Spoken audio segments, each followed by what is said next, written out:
You know what happened on November 5th. I don't have to tell you. You know what this means, what he means for our country.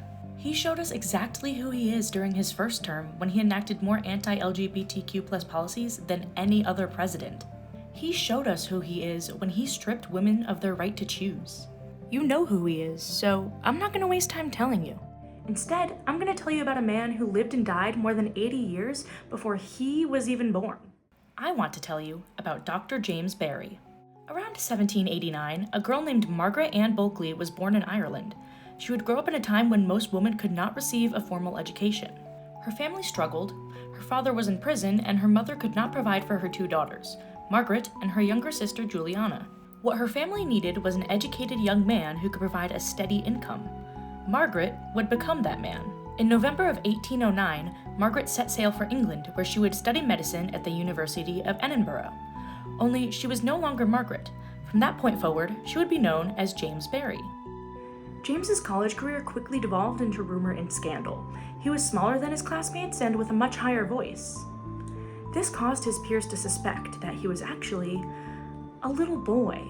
Despite this, Dr. James Barry graduated medical school in 1812. After that, he became a doctor in the British military. His work led him to Cape Town, South Africa, where he would personally care for the governor of the British colony there. In fact, Dr. Barry saved the life of the governor's daughter. This won him a political ally, an important asset for Dr. Barry, who was a radical for his time period.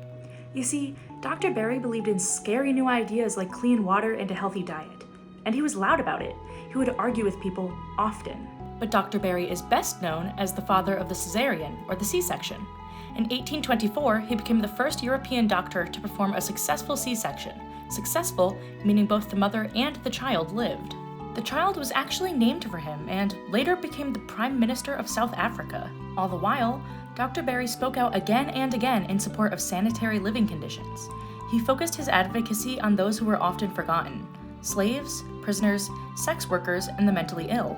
He was controversial, but he was also a skilled doctor and surgeon. He spent the 1850s in Crimea during the Crimean War. There, he had the highest recovery rate of wounded soldiers out of any doctor.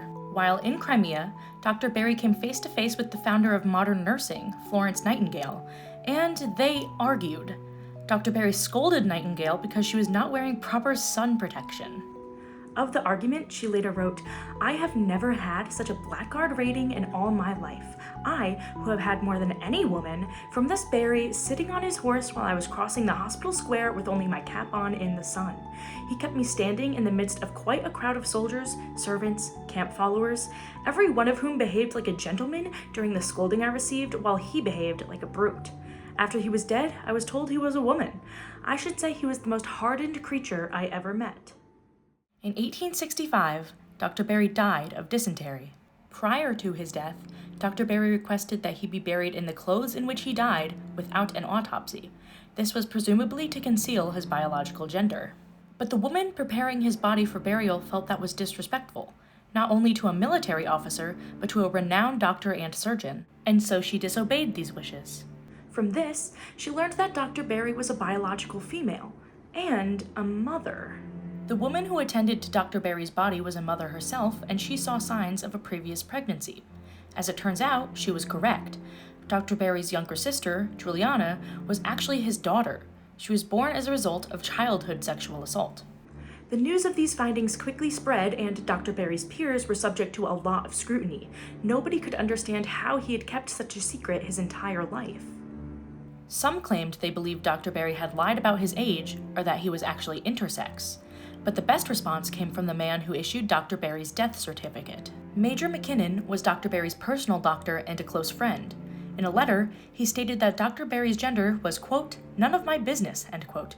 He ended the letter with the assertion that Dr. Barry was an accomplished, intelligent military officer, regardless of gender. Today, many people believe that Dr. Barry was actually a trans man, specifically because of the lengths that he went to in order to conceal his birth gender even after his death. But regardless of whether Dr. Barry identified as a man or a woman, he was a revolutionary. If he was trans, he was the first trans person to be heavily involved in modern medicine. If she was not, Dr. Barry was the first woman in Europe to earn a medical degree. Either way, Dr. Barry went on to become one of the most successful doctors and surgeons of the time period. Well over a century after his death, Dr. James Barry is proof of something that we all know to be true. Women and trans people have always persevered regardless of the odds. In the 2024 election, more trans people ran for office than ever before. Many were elected to state, federal, and local positions. Sarah McBride became the first openly trans member of Congress. Kim Koko Iwamoto became the first openly trans member of the Hawaii House of Representatives and was the first person in United States history to unseat an incumbent House Speaker in a Democratic primary. Come January, they will shape this country into a better, safer place for women and trans people. We're gonna be okay. And nobody gets to vote on that. Not even him.